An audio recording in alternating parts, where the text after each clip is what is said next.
तो दोस्तों आज हम बात करने वाले हैं अगाना सुद के बारे में। अगाना सुद क्या है? धनेश्वर जी का कई दिनों से मैसेज आ रहा था, सत्यम का भी मैसेज आ रहा था कि सर अगाना सुद क्लियर नहीं हुआ। कई सारे बच्चों का और मैसेज आया था। लेकिन ये 2-3 लोग ऐसे थे कि डेली मैसेज करते थे कि सर अगाना सुद नहीं हुआ। और अगाना सुद क्लास में लास्ट में हुई थी चर्चा, लेकिन एक ही क्लास लगा था, 1 या 2 क्लास लगा था और उसमें शायद नहीं थी या कुछ समझ में नहीं आया था इनको कुछ। तो मैंने कहा था ठीक है बनाऊंगा। तो आज फाइनली ये हुआ कि बना देते हैं, 2-3 दिन बाद पेपर है। तो अगाना सुद को देखने से पहले मैं कुछ चीज़ें रिलेट करना चाहूँगा। एक फिल्म है आवारा जब आप देखेंगे तो राज कपूर की मूवी है और उसमें एक मैसेज ये है कि चोर का बेटा चोर नहीं बनता है। हाँ, ऐसा नहीं है। एक उसमें आदमी रहता है जो इस तरह का मानता है कि चोर का बेटा चोर बनता है, राजा का बेटा राजा बनेगा, एक अच्छा आदमी का बेटा अच्छा आदमी बनेगा।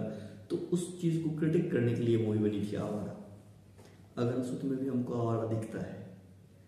दूसरी बात, हॉब्स, लॉक, रूसो सब लोग हैं अगाना सुद में। अगाना सुद की बात हो रही है तो अगाना सुद बताते चले कि बौद्धिस्ट आइडियोलॉजी का एक पार्ट है जो थिंकिंग है कि स्टेट का ओरिजिन कैसे होता है, राज्य कैसे बना, लोग कैसे इस तरह से आए। जैसे हम लोग समझौता सिद्धांत पढ़ते हैं हॉब्स, लॉक, रूसो का, है ना। तो उसी को ये शायद अगर जब मैं अगाना सुद को पढ़ता हूँ तो मुझे लगता है कि हॉब्स, लॉक, रूसो ने तो इसी को चुराया है, उसके बाद अपना अपना ज्ञान उसमें डाल करके अपडेट कर दिया है। नहीं तो 2500 साल पहले बौद्धिस्ट आइडियोलॉजी कहती है कि लोगों के बीच एक समझौता हुआ और समझौते के अकॉर्डिंग लोग जो है सो जीना प्रारंभ किए थे। बाद में 16वीं 17वीं शताब्दी में हॉब्स, लॉक, रूसो आते हैं और उसको हम लोग खूब पढ़ते हैं और आज तक तो खड़े पड़े हैं, हर एग्जाम में आते हैं। खैर इसमें हम नहीं आएंगे। तो मैं आवारा की बात किया कि उसमें लोग कहते हैं कि मतलब मैसेज ये होता है कि किसी के आदमी बनने के पीछे उसके पीछे इन्वायरमेंट कैसा है, उसको कैसा इन्वायरमेंट मिला है वो डिपेंड करता है। अगाना सुद भी कहता है, महात्मा बुद्ध भी कहते हैं कि किसी कोई ब्राह्मण कुल में जन्म लिया तो जरूरी नहीं कि ब्राह्मण है, वो कर्म से होता है, कर्म के अकॉर्डिंग उसका आइडियोलॉजी होती है, आइडेंटिफाई उसको किया जाता है, ना कि जन्म के आधार पर।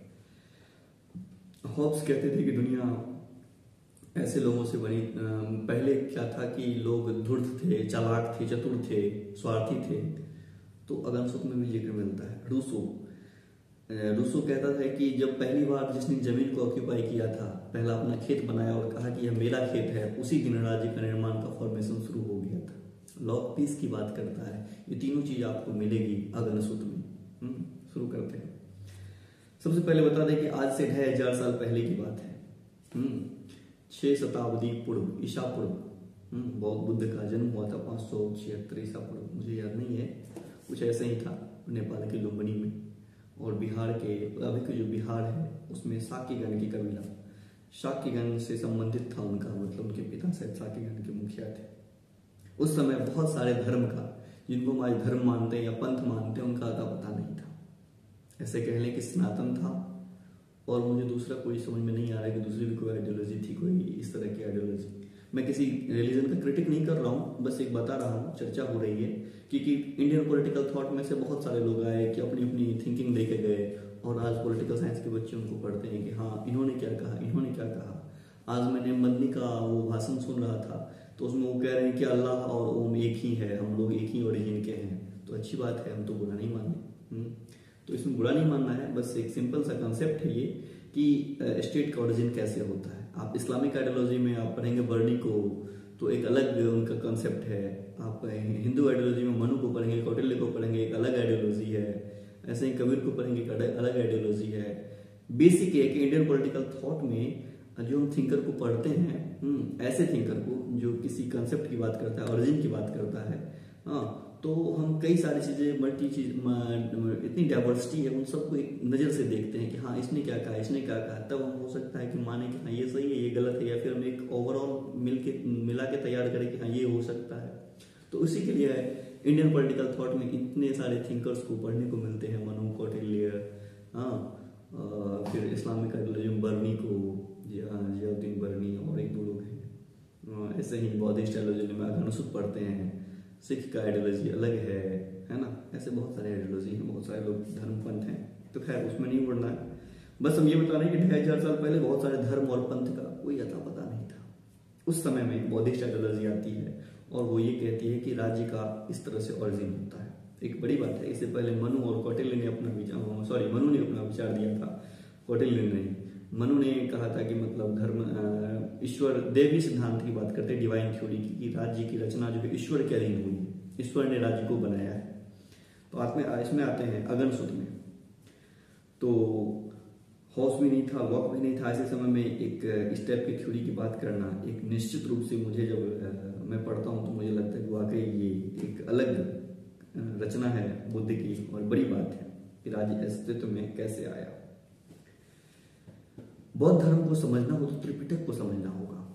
त्रिपिटक में तीन पिटक मतलब तीन पुस्तक कह लीजिए, एक है विनय पिटक, दूसरा सुत्त पिटक और तीसरा अभिधम्म पिटक। विनय पिटक में शासन की बात की गई। जो कोई बौद्धिस्ट आइडियोलॉजी को अडॉप्ट कर लेता है, अपना धर्म मानना शुरू कर देता है, तो वो विनय पिटक के अकॉर्डिंग उसका सारा उसमें रूल्स लिखे हैं कि उसको ये करना है, उसको ऐसे करना है।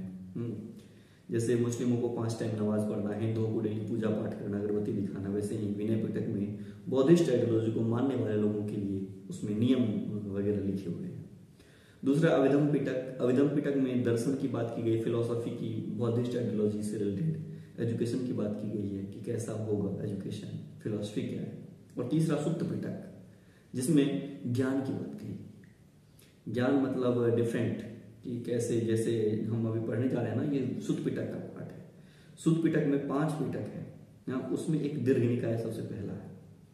ये पाली और प्राकृत भाषा में अवेलेबल है। पाली और प्राकृत भाषा की बात करें तो थोड़ा सा डिफरेंट है। जैसे धर्म हम लोग बोलते हैं तो वो धम्म हो जाता है, ऐसे ही बहुत सारी चीजें हैं।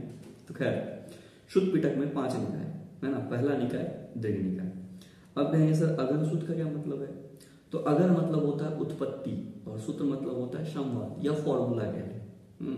तो अगनसुत मतलब उत्पत्ति का संवाद है ना, कैसे राज्य की उत्पत्ति हुई, कैसे समाज बना, इन सारी चीजों की उत्पत्ति की बात की गई है अगनसुत में। नाम से क्लियर है, अगन मतलब उत्पत्ति और सूत्र मतलब संवाद। तो अगनसुत मतलब उत्पत्ति का संवाद। तो अब दीर्घ निकाय में आते हैं। सुत्त पिटक का पहला पार्ट दीर्घ निकाय। दीर्घ निकाय में टोटल 34 सूत्र है, 34 सूत्र हैं। और उस सूत्र में 27वां सूत्र जो है वो है अगनसुत, जिसमें उत्पत्ति के संवाद की बात की गई है। इसमें मोस्टली जो देखा गया है कि राज्य की उत्पत्ति, सामाजिक व्यवस्था और जातीय व्यवस्था, इस पर ज्यादा संवाद देखने को मिलता है। क्वेश्चन भी आ सकते हैं आपके कि किस चीज पे मतलब ये है अगनसुत, किस चीज अगनसुत में किस चीज की बात कही गई है? तो राज्य की उत्पत्ति की बात की गई है, सामाजिक व्यवस्था की बात की गई है, जाति की बात की गई है। अब हम आते हैं अगनसुत 3 पार्ट में डिवाइड है। सबसे पहला पार्ट जो है उसमें जाति व्यवस्था की बात की गई है कि जैसे क्रिटिक करते हैं, 2 ब्राह्मण हैं और आगे नाम मैं बताऊंगा क्या नाम है उनका, वशिष्ठ और भारद्वाज शायद ऐसे कुछ नाम है। तो जैसे कि उसमें ये क्रिटिक किया गया है कि जाति व्यवस्था कैसी है, क्या है।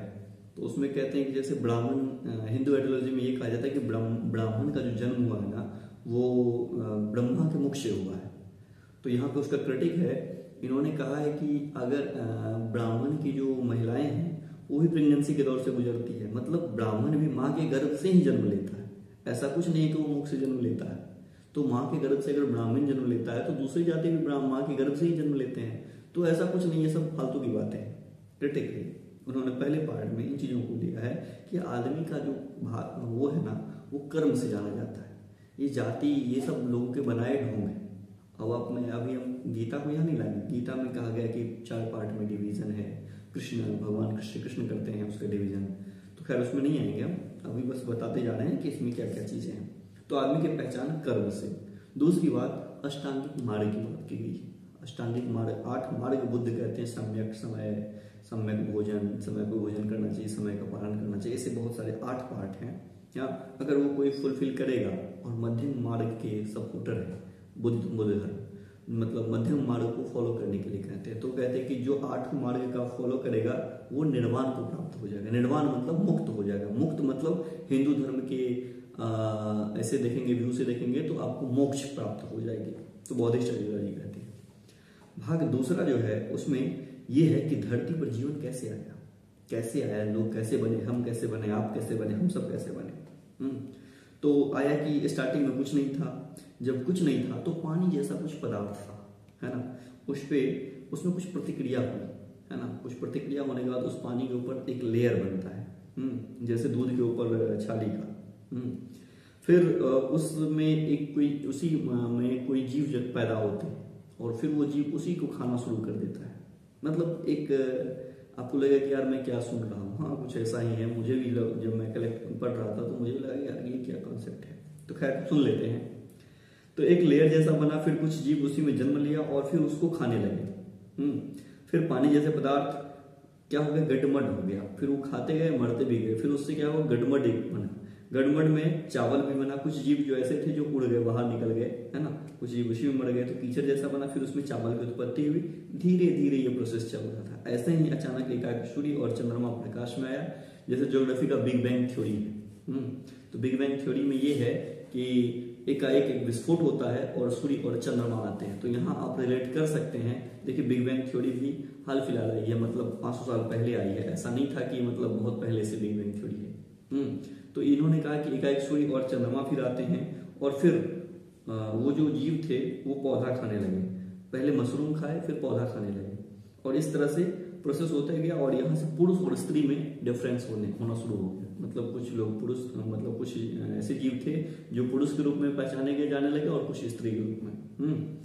अब पुरुष और स्त्री अपने संयोग, जिससे हम लोग बच्चे पैदा होते हैं, तो संयोग करने के लिए एक उन्होंने घर बनाया, है ना, घर बनाया तो फिर घर बसाया तो भाई खाना की व्यवस्था भी करेगा ना, तो खेती की मतलब खेती करने गए, खेती किया तो उसमें चावल की उत्पत्ति की। मतलब एक कहानी की तरफ सुनिए आप कि उसमें दिक्कत हुई तो इन्होंने घर बनाया और घर बनाने के बाद उन्होंने भोजन के प्रबंध के लिए खेती करना शुरू किया। रूस में यही आता है, जब खेती करना शुरू किया तो उन्होंने जमीन को ऑक्यूपाई किया, अपने अधिकार क्षेत्र में लिया और फिर उन्होंने चावल की उत्पत्ति दी।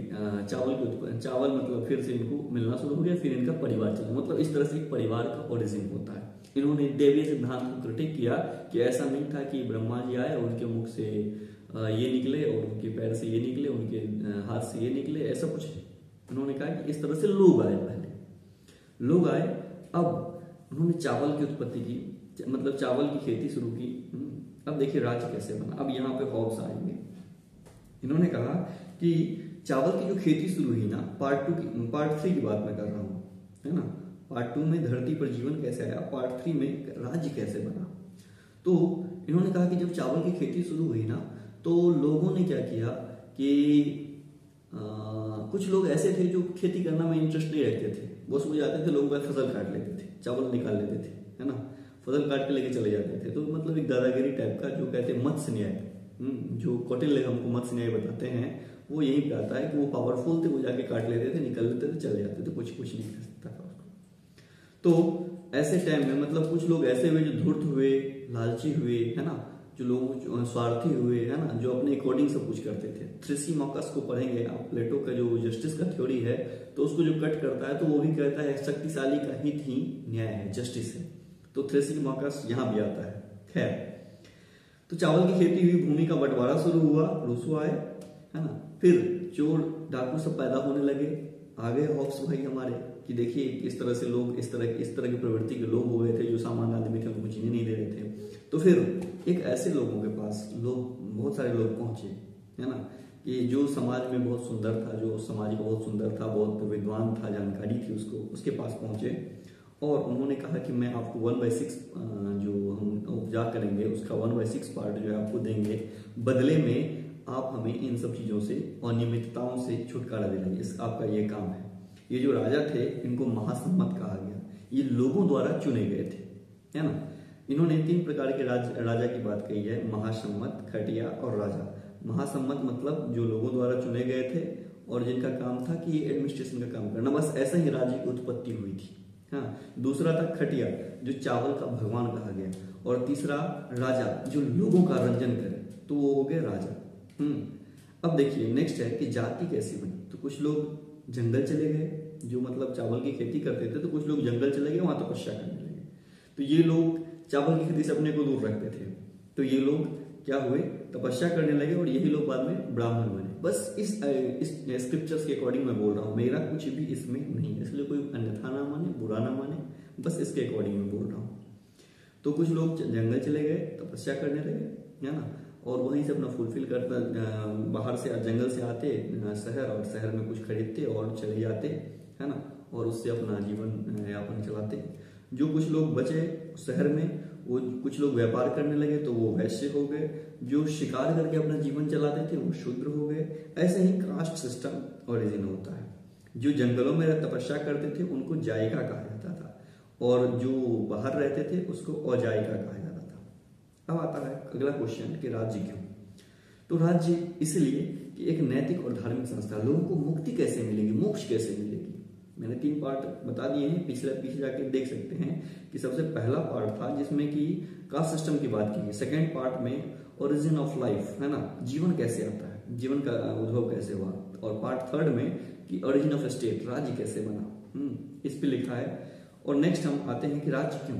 तो राज्य इसलिए क्योंकि यह एक नैतिक और धार्मिक संस्था है। लोगों का इसमें भरण पोषण होगा और लोग मुक्ति पा सकेंगे, मोक्ष पा सकेंगे। मोक्ष के लिए राज्य आवश्यक है। और इसकी प्रकृति क्या होगी? तो देखिए, कमाल की बात है कि जब भगवान बुद्ध जन्म लिए तो वो जहाँ जन्म लिए थे बिहार में, वहां पे उस समय में डेमोक्रेसी था, लोकतंत्र था। लोगों के द्वारा चुन के जो उनके प्रतिनिधि होते चुने जाते थे और उसके अकॉर्डिंग शासन होता था। लेकिन भगवान बुद्ध ने जो अपना कॉन्सेप्ट दिया उसमें उन्होंने राजतंत्र को सपोर्ट किया है, लोकतंत्र को नहीं। डेमोक्रेसी की बात नहीं करते, मोनार्कियल सिस्टम की बात करते हैं। थोड़ा सा आश्चर्यजनक लगेगा कि उस समय में सब कुछ होता था, लेकिन इस टाइप की बातें थोड़ा डिफरेंट लगता है। और दूसरा, इसका मोटो ये होता था कि अगर स्टेट है तो वहां पे लोग को निर्वाण मिलना चाहिए, मतलब लोग मुक्त हो सके। ये चीजें थी। एलिमेंट्स ऑफ स्टेट क्या थे, राज्य के तत्व क्या थे?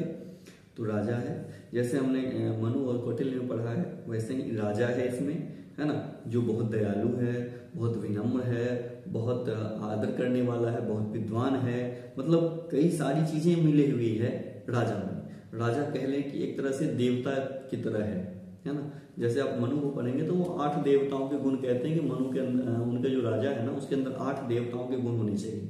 तो वैसे इन्होंने कई सारी चीजें बताई हैं कि ये चीजें गुण होनी चाहिए राजा के अंदर। दूसरा, उन्होंने रधा की बात की है, जो क्षेत्र है, टेरिटरी की बात की है। सेकंड है टेरिटरी। थर्ड है मिनिस्टर्स। फोर्थ है बल, सोल्जर्स या सैनिक। 5वां है कोश, जिसमें कि पैसे की बात होगी। 6वां है संघ, और 7वां है मनुष्य। ये जो मनुष्य की बात की है ना, ये बहुत डिफरेंट है। इसके भी 4 पार्ट किए हैं, खैर उसमें नहीं आना है। मतलब एक साथ जो अंग बताए हैं राज्य के, उसमें एक पार्ट इन्होंने मनुष्य को भी दिया है।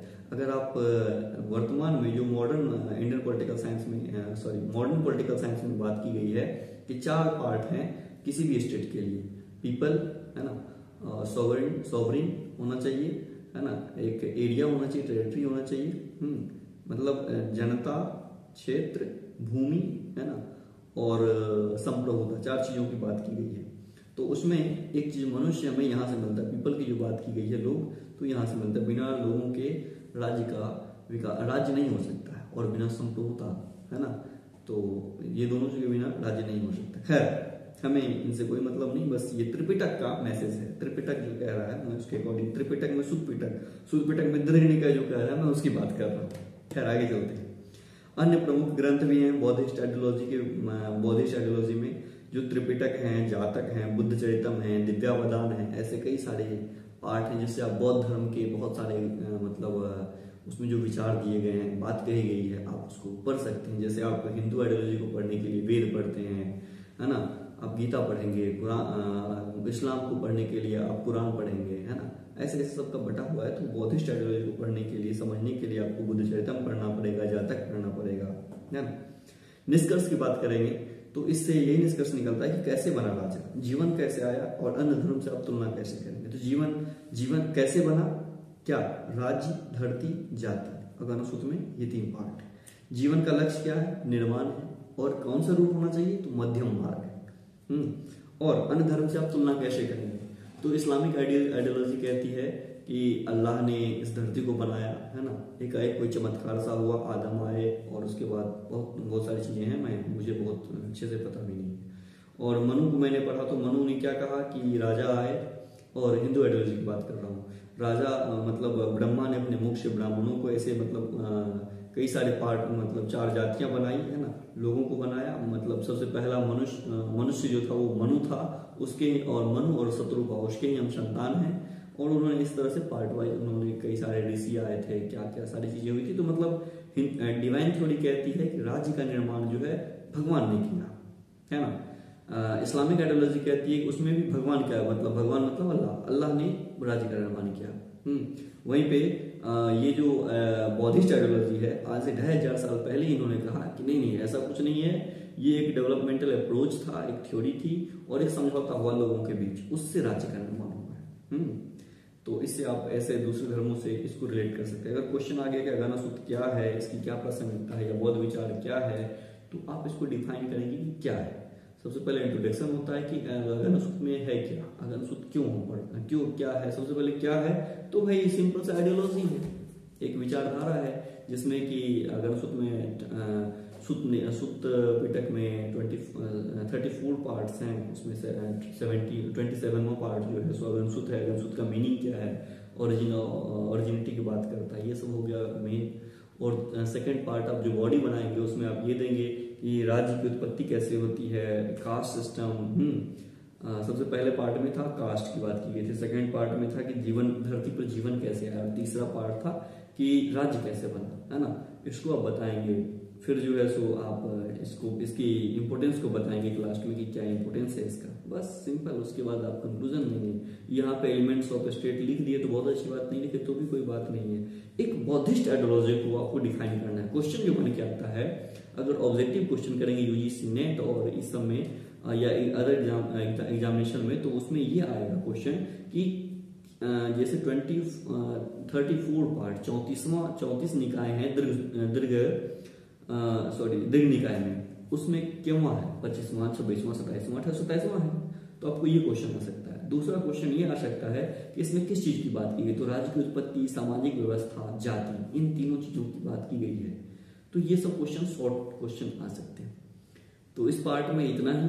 नेक्स्ट डे हम फिर किसी विचारक को पढ़ेंगे कि उनकी आइडियोलॉजी क्या है। ऐसे हम समय समय पर कुछ गीत, कविता, संगीत, और बहुत जल्दी हमारे साथ आ रहे हैं, मतलब हमारी टीम मेंबर बनी है जो कि नॉवेल्स को भी लेके आ रही है, जिसमें हम डार्क हाउस को और 12th फेल और गुनाहों का देवता या ऐसे बहुत सारे उपन्यास जो मुझे बहुत पसंद है या फिर आप लोगों को बहुत पसंद है, तो आप भी अब सजेस्ट कर सकते हैं कि कौन सा सुनना पसंद करेंगे।